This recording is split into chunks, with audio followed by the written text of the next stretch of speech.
Bismillahirrahmanirrahim. Dear students of grade 9, welcome to your biology class. Today we will learn about the topic from chapter number 4, cells and tissues, and the topic is animal and plant tissues. This topic is given on page number 74 and onwards.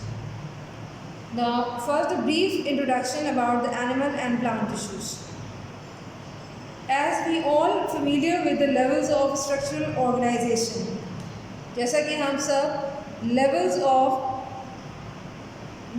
of organization of life के बारे में जानते हैं. Levels of organization of life से क्या मुराद है? यानी वो level जो आप first chapter में पढ़ चुके हैं, starting from the subatomic level up to biosphere level. I think familiar with it. इसमें आपने पढ़ा था subatomic level, then comes the atomic level. And in this way, different levels of organization have been discussed so far, up to the biosphere level.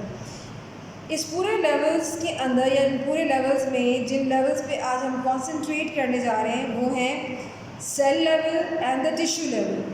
So, what is cell level or the tissue level? Now, if we will individually define them or separately define them, then what is the cell level? Cell level is basically यानी सिर्फ cell level को अगर आप define करें तो cell level क्या है? Cell level किससे मिलकर बना है? When different organelles assemble together in such a way that they perform their relative function, their specific function, then that functioning or that aggregation of organelle become a cell level.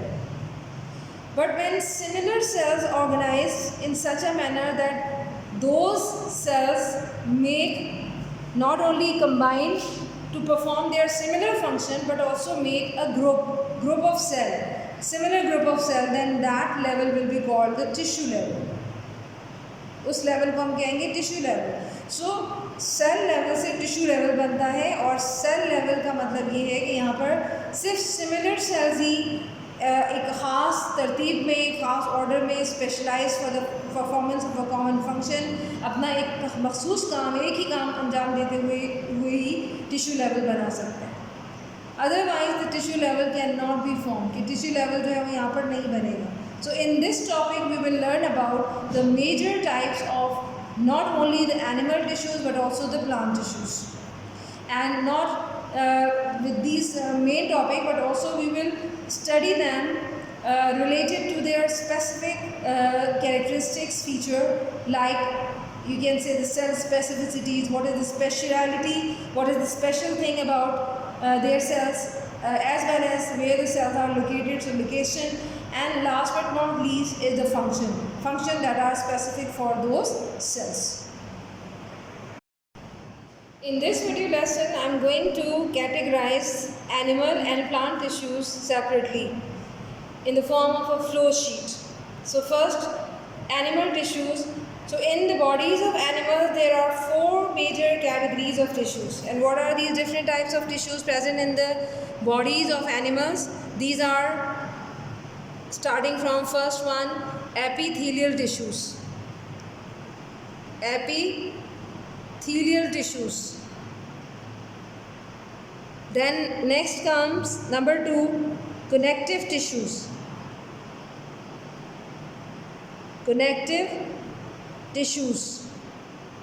The third category of the tissue is called muscle tissues.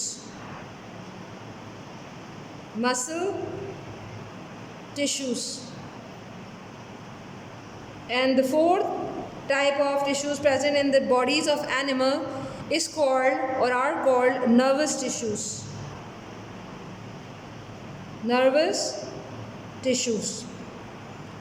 So all these 4 type of major tissues are present in the animal bodies in order to carry out their specific functions. Suppose epithelial tissues not only present over the skin but also they are present as the lining of the organs and cavities, where they are mainly responsible for the protection and secretion of some liquids, secretion of some juices or some glandular secretion, you can also say. While the connective tissues, by name it is clear, they have some connecting function. They connect one part of the body to another. In the similar manner, muscle tissues are responsible or involved in the movement. Last one, nervous tissues, which make your nervous system, mainly consist of brain, spinal cord and your nerves. Now in this flow sheet I will explain you different types of plant tissues. So first, plant tissues are categorized into the two major types, simple tissues and the compound tissues. Compound tissues are also called complex tissues.